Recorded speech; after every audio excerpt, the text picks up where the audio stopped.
Voyons à quoi sert la touche qui est en bas de la calculatrice avec les deux petites flèches au-dessus de la touche Entrée ou Égal. Commençons avec une fraction, par exemple 3/4. Si je clique sur Entrée, la calculatrice affiche 3/4. Rien n'a changé.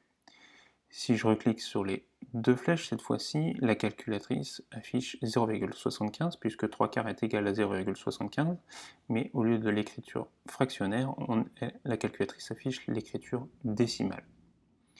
Si je clique une deuxième fois sur les deux petites flèches, la calculatrice transforme l'écriture décimale 0,75 en écriture fractionnaire 3/4. C'est la valeur exacte. Si je clique, je change de fraction et je vais faire maintenant 5 neuvièmes. Je clique sur Entrée, à nouveau la calculatrice garde l'écriture fractionnaire. Je clique sur les deux petites flèches, j'ai une écriture décimale, mais cette fois-ci c'est une valeur approchée puisque normalement il devrait y avoir une infinité de 5 après la virgule. Je clique à nouveau sur les deux petites flèches et la calculatrice transforme l'écriture décimale par l'écriture fractionnaire 5 neuvièmes.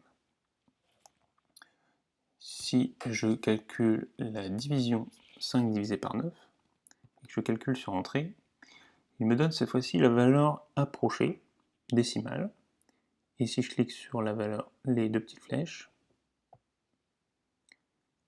la calculatrice affiche bien 5 neuvièmes, le résultat de la division 5 divisé par 9, et la fraction quotient 5 neuvièmes.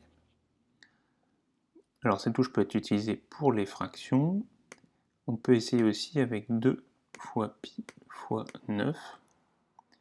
Si je clique sur Entrée, la calculatrice calcule 2 fois 9, 18, mais garde pi pour avoir la valeur exacte.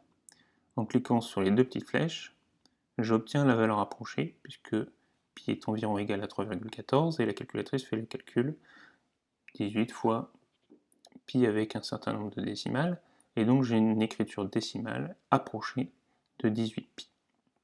En cliquant une deuxième fois sur les deux petites flèches, j'obtiens la valeur exacte 18 pi. Et voilà.